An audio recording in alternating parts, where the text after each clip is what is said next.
next dignitary represents the 9th Congressional District, elected to Congress in 2010, serves on the Homeland Security Committee, previously elected to the Massachusetts House and Senate.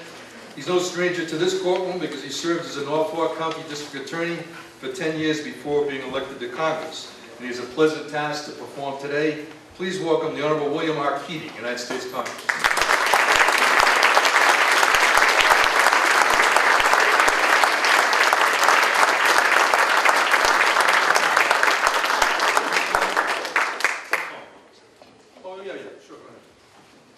I can't resist being here without saying a few words. I feel, instead of traveling here today, I feel like I'm coming home. I look at my friends that I've worked with in so many capacities, dating back to the time I chaired the Judiciary in the Senate, and very pleased to be with all of our judges and justices and our clerks. I look around and see the members of the bar, and I see people I have served with as a district attorney. Some of them have moved on to greater things, and others in the law enforcement community that I had the privilege to work with in capacity. So it truly is a day of coming home, and I really appreciate the opportunity to come here. And the tradition carries forth a little bit with my daughter Kristen, who works here as well. Just a short note about Law Day and about the person I'm honoring. Today is one of the most fundamentally important days for our country, and I'm really pleased that you recognize the impact of that here today. I've traveled to countries where the military exercises all the rule of law. I've traveled to countries where if people are suspected of a crime, they go missing and you don't hear from them again. I've gone to countries where even though there's laws that require people to pay taxes, that the wealthy and well-connected can avoid those taxes. And I've gone to countries where your property could merely be taken away from you by the government. I've gone to countries where human rights do not exist as we know it here now, where you can be treated in very terrible ways, violent ways often, depending on your ethnic background, your religion, or your gender. When I come home from those trips and get off that airplane and come to the United States, I just kiss the ground that we all share here in this great country. And I never, ever take those privileges we have in this country for granted. And none of those privileges would be there protected for us if there was not a rule of law in the United States of America. And that's what we're celebrating here today, Law Day, here in Wrentham. And we should not take those things for granted, and we should recognize it. And I'm very proud of the importance that everyone, with their presence and the planning that went in today, attached to that. And I'm also proud to present the Spirit of American Justice Award to a person I know well. In fact, I would dare say I had something to do with his vocational direction that he took in his career. As he was navigating as a young man his career, he had great enthusiasm to take that career forward to the legislative branch of government. And I interceded with great knowledge. He was interested in the state rep seat for the Sharon and Stoughton area, something I think I had great knowledge of because at the time I currently occupied that seat. So after I did everything in my power to make sure he saw that was not the greatest direction. It was later to reinforce it one more time. I was very honored to be the person he selected to present him to the Governor's Council when his judgeship came forward. And we have friends in the spirit and the substance of what friendship is all about. And I've looked at his career and the integrity that he has given at each step of his career. He tasked himself with some pretty tough jobs, both in municipal government and in the judiciary, and he came through with flying colors. So I'd like to read the Spirit of American Justice Award, be it hereby known to all that the Wrentham District Court hereby offers its sincerest congratulations to the Honorable Francis T. Crimmins, Jr. of Stoughton, Massachusetts, in grateful recognition of over 3 decades of dedication as a member of the Massachusetts Bar, for his zealous advocacy and for his deeply held commitment to the public service during several years as Associate Justice of the District Courts and as First Justice of the Stoughton District Court, as well as for his steadfast obligation to fairness and devotion and to ensuring justice for all. It's given the second day of May, and it's signed by the Honorable Emma Jean Johnson Smith, First Justice, Lillian Arnold, Chief Probation Officer, and our Clerk, Magistrate Ed Darby. Thank you.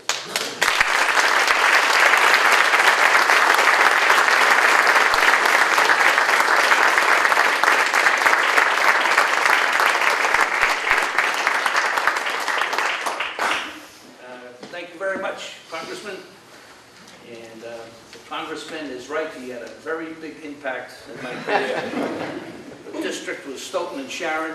I think I got 2 votes in Sharon and a couple more at Stoughton, and he did a great job. And actually, we became friendly during that race.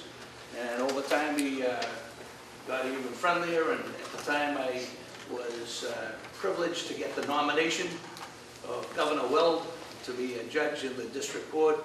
I asked the congressman to present me at the Governor's Council, and it was a great honor for me that they received me well because of that, and some other folks that are here. So I would say thank you very much, Rabbi Albert, distinguished members of the judiciary, my former colleagues, now Chief Justice Paul Dawley, Regional Justice Kevin Cunningham, First Justice Imogene Johnson, Judge James Sullivan, Judge Stapleton, other members of the judiciary that are here, members of the executive branch, members of the legislative branch, fellow members of the bar, thank you all for this award. As the congressman said, other than God and family, the thing that binds us together the most and makes us so different in this country is the fact we are bound by this rule of law. So I was always a history geek, and I love that type of stuff. And when I got on the bench and landed in Stoughton, I wanted to make sure we had a law day. And I certainly invited my good friend Eddie Doherty. Ed and I first met when we were working together at the Attleboro District Court back in, I was a baby judge in like 1995. I get assigned to the Attleboro District Court.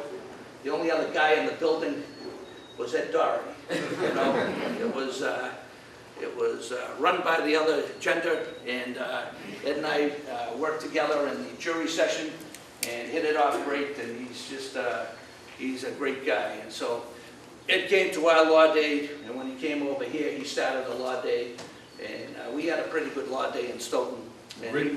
And he made it bigger and better over here. It gets better every year, and it's a great testament to him, what he's done here, because it's a very important day for all of us to recognize the rule of law in our society.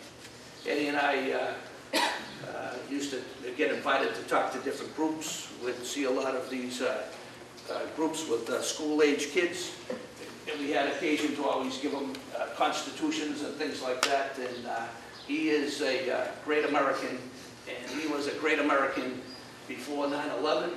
And if you look up Great American in the dictionary, there's a picture of Eddie Doherty.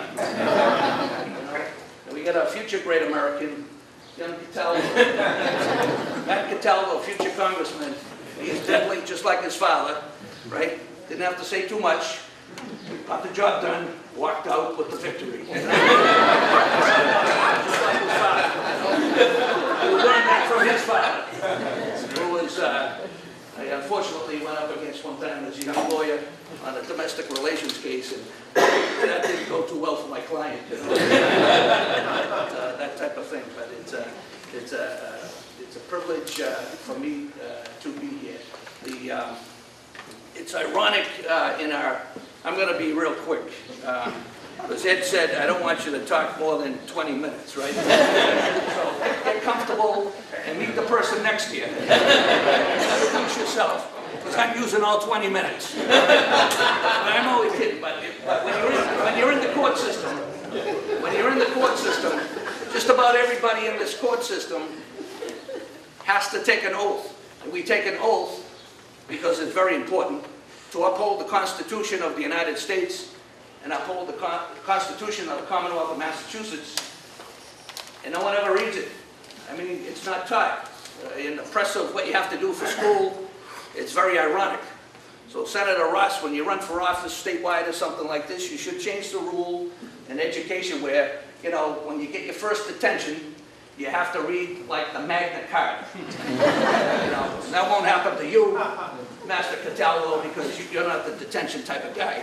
You know, but my kids, you know, read the Magna Carta. Then on their second detention, they should read the Mayflower Compact.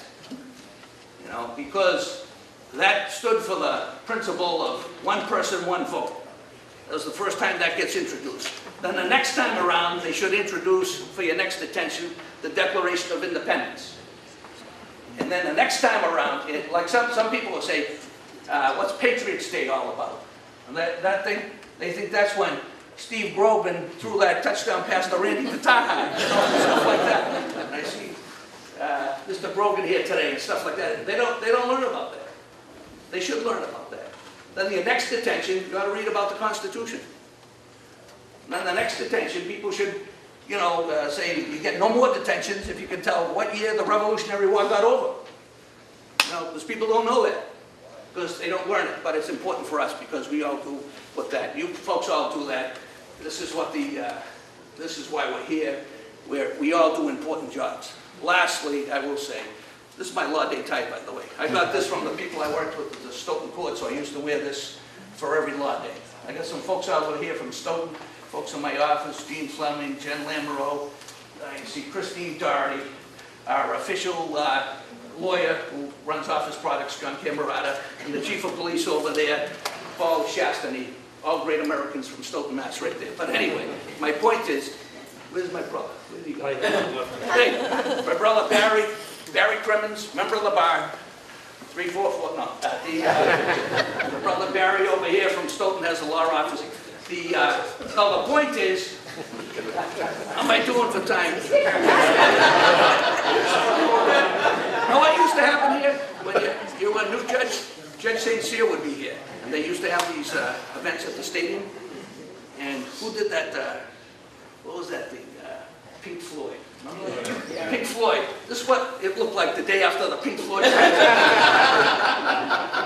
Judge St. Cyr, by the way, wasn't working that day. He was out that day, so I was here. You know, the place was packed and all that sort of stuff. They had that song, The Wall. Once that started rocking, the place went. Once I got $40. Yeah, I know. That was a good day for Eddie Doherty, $20 a pop. Oh yeah, we're here for law day, that's right. So anyway, it's important. You folks are all here, this is important. It was great to do this at the Stoughton court, because here's what we do when we're in this type of profession. We help people resolve disputes. That's right in the Declaration of Rights. That's in Article 11 that preceded the Constitution, that influenced greatly the U.S. Constitution. Our friends in the Commonwealth of Virginia would take some issue with that as to, well, theirs did it first or we did it next. But that's how the Constitution was based because of that Declaration of Rights. Very important. What people do in the courthouse every day are very important. What lawyers do every day with their clients and explain the law to them is very important. What the staff in the courthouse does is very important. It was a privilege for me to be part of that. I was privileged to have the opportunity to be a judge in the Commonwealth for 18 years. The people I worked with all over the Commonwealth were the greatest people I ever met. They do a very important job. They do it every day. They do it in this building. This is a building that's owned by Norfolk County. We have folks from Norfolk County. The sheriff was here. We have the Register of Probate here, Pat McDermott, who's here. We have the Register of Deeds, William O'Donnell is probably, he's right here. He gave a speech last night.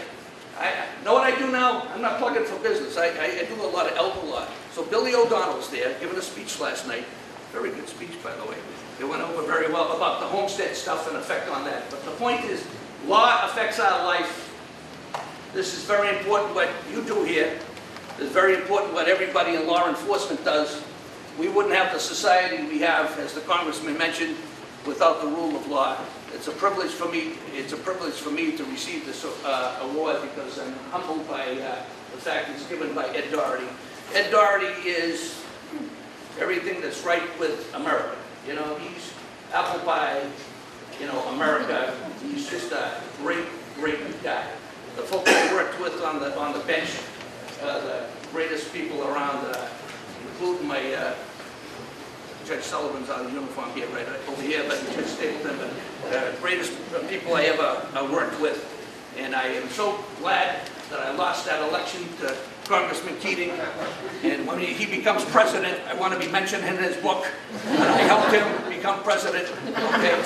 You know, and that type of thing, because, you know, if the election went the other way, he might be up here talking and you guys would be saying, once you got to finish and all that sort of stuff. But, thank you all very much for listening.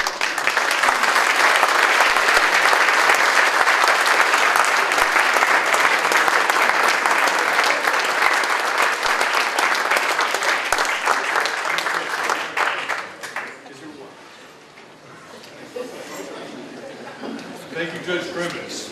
I was going to recognize all of your friends, Judge Crimmins, but nobody does it better than you. And also thank you, Ed Doherty, for this remarkable celebration of Law Day. Thank you for asking me to participate. I do appreciate that. I do, however, have the dubious distinction of being the final speaker for today's Law Day celebration. And I offer to either waive my remarks or cede my time to Frank Crimmins, which he obviously took whether it was waived or not. But Eddie told me that I had to speak even if I just stood up to say hello. I was his closer, and to keep it short and sweet. So I will do that. But, and I know that this is a very busy court, well run by Eddie and Imogene and Lillian. So I do thank them for running a wonderful court and making my job an awful lot easier. But in light of the hour and also the fact that this is a busy court, just two observations, if I may. These are very exciting times in the judiciary, Massachusetts judiciary. We're about to have a new Chief Justice of the Supreme Judicial Court, and that judge will be appointed in July. We have a new Chief Justice of the Trial Court. We have a new Trial Court Administrator. And perhaps more importantly to all of us who are here, certainly those of us who serve in the District Court, we have a new Chief Justice of the District Court, and that's Paul Dawley. And since his appointment, Chief Justice Dawley has just done a remarkable job of addressing issues and challenges that arise on a daily basis in the District Court. You can imagine what would go on in this court and multiply that by 60 plus courts. It's just amazing. So I congratulate him and I thank him for accepting the very important position of Chief Justice of the District Court. And I know that he will continue to be an outstanding Chief Justice. So Chief, thank you.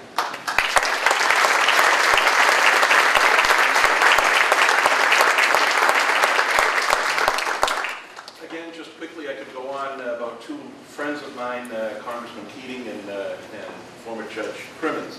I've known them for most of my life and great pals with both of them. But I think it's a testament to both individuals that here they are, they've been seated together all morning, no fist fights, no political opponents who ran against each other twice. And I grew up in Sharon with Bill Keating, and Frank was from Stoughton. And perhaps the only time that Sharon ever beat Stoughton in anything. But I think it's a remarkable tribute to both of them that years later they remain friends and that an award could be given and received by the former political opponents. So thank you both for your your service, not just in the political arena, but your public service. So thank you. And Mr. Doherty, with that, your closer is closing. Thank you.